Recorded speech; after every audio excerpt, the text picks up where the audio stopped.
This side Priyal and I am back with yet another video. Now इस video में हम एक ऐसी चीज़ कवर करने वाले जो अक्सर आपके मन में ख्याल आता होगा दैट मैम क्लैट तो कर लेंगे, पूरी मेहनत कर लेंगे, but what about the fees. Fees ना हमें रोक लेती है because it's too much to pay for 5 years। बहुत ज़्यादा सम है, कैसे देंगे। और मैम क्यों NLUs की ही फीस ज़्यादा होती है? हम मेडिकल में देखते हैं, IITs में देखते हैं तो कंपेरेटिवली कम रहती है, but why only NLUs? For the matter of fact ये स्टेट स्पॉन्सर्ड होती है यूनिवर्सिटी, सेंट्रली स्पॉन्सर्ड नहीं होती है, इसलिए। नेवरदलेस अब क्योंकि NLU जाना ही है तो ये भी जान लेते हैं कि कैसे फीस कम हो सकती है, क्या तरीके हैं। सबसे पहला स्कॉलरशिप्स। इस वीडियो में हम वही कवर करने वाले हैं कि कैसे स्कॉलरशिप्स के थ्रू आप जो है NLUs में एंटर कर सकते हैं। So we will be covering various scholarships that NLU में जाने के लिए।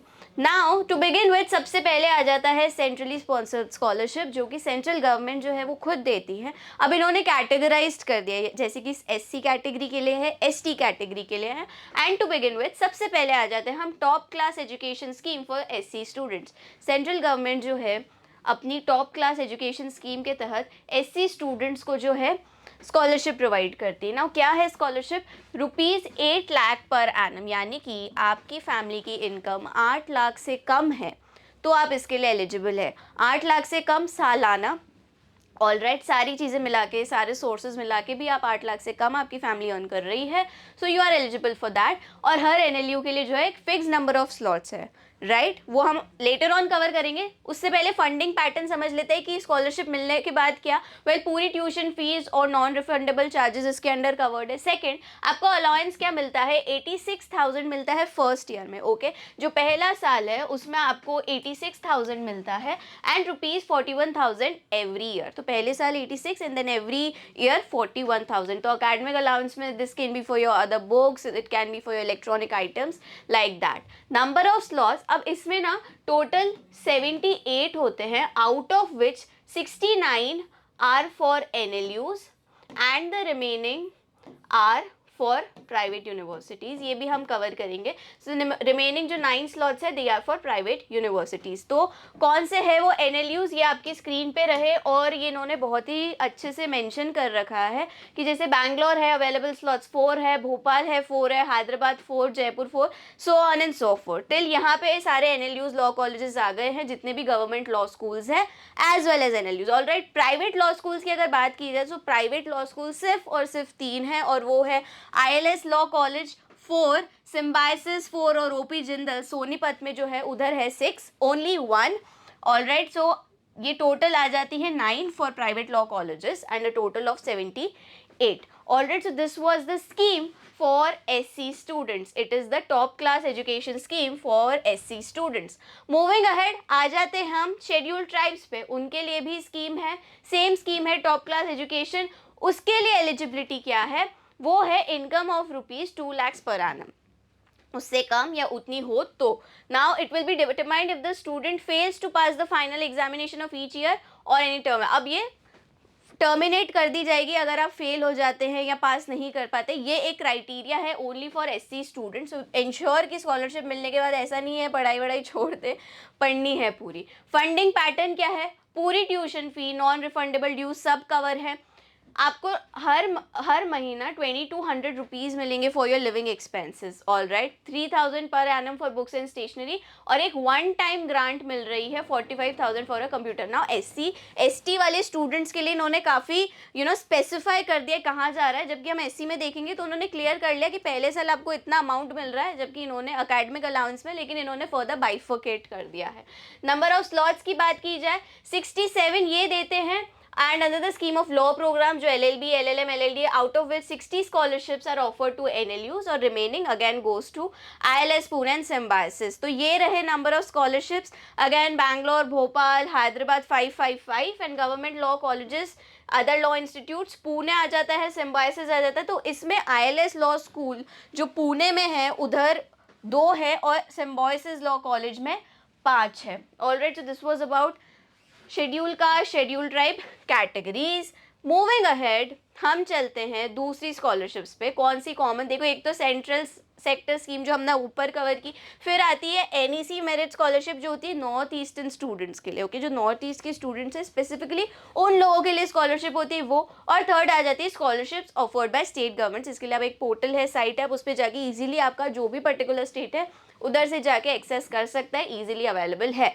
Now you might be wondering, ये तो हो गया कैटेगरी वाइज, मैम जनरल लोगों का हम कहाँ जाएंगे, ये तो शेड्यूल कास्ट के लिए था, ये शेड्यूल ट्राइब के लिए था, but what about us, what about the general category? So for that there is an amazing scholarship available, और एक ये प्राइवेट स्कॉलरशिप है जिसका नाम है आदित्य बिरला ग्रुप स्कॉलरशिप। बहुत ही बढ़िया स्कॉलरशिप है, इस वीडियो में हम डिटेल में जानने वाले हैं इसके बारे में। तो चलिए स्टार्ट करते हैं Aditya Birla group scholarship. Okay, now Aditya Birla को कौन नहीं जानता, ये 1999 में स्टार्ट हुआ था, और ये जो स्कॉलरशिप है वो 21 प्रीमियर जो यूनिवर्सिटीज़ है उनको एक्सटेंड करता है। नाउ इसमें IITs भी है, IIMs भी है, बिट्स पिलानी भी है, बट हमारा फोकस सिर्फ और सिर्फ लॉ कॉलेजेस पे है, राइट। सो लॉ कॉलेजेस कौन से है? 6 लॉ कॉलेजेस ये कवर करती है।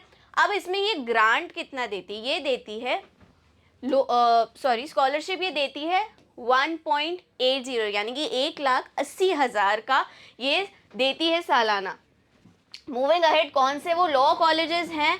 वेल वो है बैंगलोर, कोलकाता, जोधपुर, हैदराबाद, गांधीनगर एंड न्यू दिल्ली, यानी कि ये 6 NLUs हैं जिसका ये एक्सेप्ट करते हैं। Aditya Birla group scholarship offer करते हैं इन टॉप 6 लॉ कॉलेजेस के लिए। अब इसका क्राइटेरिया क्या है वो भी समझ लेते हैं। तो इसमें एप्लीकेशन फॉर्म कैसा रहेगा? Who are eligible to required. अब एलिजिबल कौन होगा? सब ऐसा नहीं है ना कि जो भी आपने क्लैट एग्जाम दिया एंड क्लैट में दिया और इन आप 6 NLUs में हो तो सब के सब आप लोग नहीं कर सकते हो। जो भी बैच है, से फॉर एग्जांपल क्लैट 2025 आपने दिया, ऑलराइट, क्लैट 2025 दिया, हम ये मान के चलते हैं कि इसमें जो है 60 स्टूडेंट्स है, तो क्या 60 के 60 कर सकते हैं अप्लाई? नहीं, only top 20 students in a batch, all right, top 20 students in each of these NLUs। आपके बैच में से अगर आप टॉप 20 में हैं तो आप इस स्कॉलरशिप के लिए एलिजिबल है। फिर क्या होगा? 20 यहाँ से, 20 यहाँ से, 20 यहाँ से और इधर से भी 20। ये जो 20 है, the top 20 students are invited to apply through the dean of the respective institutes. आपका बैच स्ट्रेंथ है 100, आप टॉप 20 में फॉल कर रहे हैं, आप अपने डीन को बताएंगे, ऑब्वियसली डीन को भी पता ही होगा। डीन क्या करेंगे? आपका जो रिस्पेक्टिव इंस्टीट्यूट के डीन है वो आपकी फॉरवर्ड करेंगे आगे कि ये टॉप 20 स्टूडेंट्स हैं and they are eligible for Aditya Birla group scholarship. Now students who are eligible they are required to fill in the application form and submit to the dean, the dean in turn with forward. अब इसमें एक की ये है कि university का जो आपका NLU है उसका कोई भी लेना देना नहीं है, उनका सिर्फ आदान प्रदान का ही काम है। यानी कि आप टॉप 20 में हैं, उन्होंने लिस्ट बनाई, ये टॉप 20 स्टूडेंट्स हैं, उन्होंने आदित्य बिरला ग्रुप को दी, खत्म। कोई वो सेलेक्ट नहीं करते, कुछ नहीं करते, सिलेक्शन सिर्फ आपकी रैंक के हिसाब से होता है, आप टॉप 20 में फॉल कर रहे हो उस हिसाब से ही होता है। एप्लीकेशन फॉर्म फिल किया, डीन ने सेलेक्ट किया, फॉर्म सबमिट किया, किसको? आदित्य बिरला ग्रुप को, और जो यूनिवर्सिटी है, जो NLU है, उसका काम यहाँ खत्म। अब इसके सिलेक्शन प्रोसीजर पे आ जाते हैं। क्या सिर्फ एप्लीकेशन फॉर्म है? नहीं, बहुत सारे स्टेजेस है। कैसे? सबसे पहला तो आपको जो है, आपने जो एप्लीकेशन फॉर्म में इंफॉर्मेशन दी है उसके हिसाब से वैल्यूएट किया जाएगा। 100 स्टूडेंट्स को चुनेंगे वो, राइट, तो 6, 20 सब NLUs में से गए, सो टोटल 120 एप्लीकेशंस गई। Out of 120 applications 100 student select होंगे based on those applications. Now अब सिर्फ एप्लीकेशन फॉर्म नहीं है, आपने अभी तक अपनी 12th क्लास तक जो भी आपकी अचीवमेंट्स रही है वो सारी देखी जाएगी, सारी परखी जाएगी। Overall achievements spanning academic, co-curricular excellence will be assessed. So select you for the next round. All right. फिर आ जाता है, ये तो हुआ एप्लीकेशन फॉर्म दिया, आपका बैकग्राउंड वगैरह सब देखा, कितने आप होशियार रहे हैं एंड ऑल दैट। एंड फिर ऐसे, फिर आपको ऐसे लिखना पड़ेगा, by a panel to shortlist candidate for the final round. तो ये था पहला। ये था सेकंड राउंड ऐसे राइटिंग का, जब एक पैनल आपने जब ऐसे लिखा, वो पैनल आपको सेलेक्ट करेगी, शॉर्टलिस्ट करेगी। फिर स्टूडेंट्स जो शॉर्टलिस्ट हुए हैं वो इंटरव्यू के लिए कॉल किए जाएंगे। So interview is the final round. Okay, आपका एक इंटरव्यू भी होगा। और ये जो 100 एप्लीकेशंस थी उनमें से कितने सेलेक्ट होंगे? 100 में से वी वर एट 120, 120 से हम आए 100 पे, एंड 100 से हम आ गए बेस्ट 15।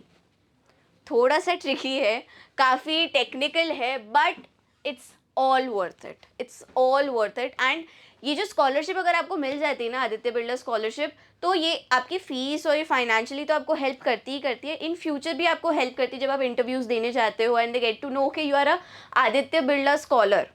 वो बहुत बहुत बड़ा इम्पैक्ट बनाता है। जैसे कि when you go and you tell everyone, when you will be going and you will be telling everyone I passed from NLU, I graduated from NLU, just like that, वो impression पड़ता है being an Aditya Birla scholar. Alright, अब ये तो थी कौन सी scholarship, Aditya Birla scholarship के बारे में, क्या एप्लीकेशन प्रोसीजर रहता है, कैसे होता है, 120 से कैसे हम 15 पे आ गए। अब बहुत सारे NLUs जो हैं खुद की स्कॉलरशिप्स भी प्रोवाइड करते हैं।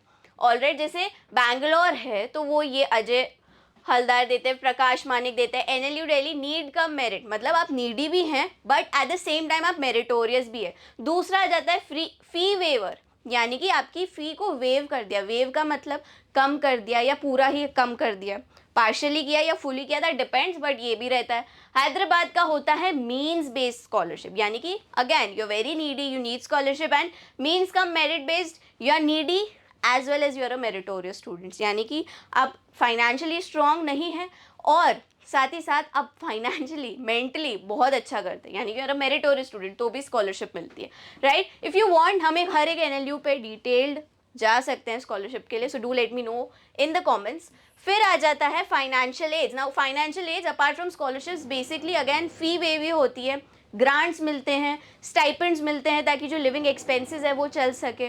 राइट, आप अपनी कॉलेज की जिस कॉलेज फ़ी नहीं होती ना, ट्यूशन फ़ी और वो सब नहीं होती, आने जाने का खर्चा, खाने पीने का knoll, although mess and all is every included, but still चाहिए रहता है। सो फाइनेंशियल एड में वही आ जाता है, यूनिवर्सिटीज़ जो हैं अदरवाइज भी आपको स्टाइपेंड्स देती है, ग्रांट्स देती है। ऑलराइट, तो ये तो था भाई स्कॉलरशिप्स के बारे में। इफ़ यू वांट कि मैम हर NLU का डिटेल में बताओ कि NLU बैंगलोर की क्या क्या स्कॉलरशिप्स है, दिल्ली की क्या क्या स्कॉलरशिप्स है, हैदराबाद की क्या क्या स्कॉलरशिप्स है, we'll be back with these video if you guys demand. I hope this video was helpful. Thank you.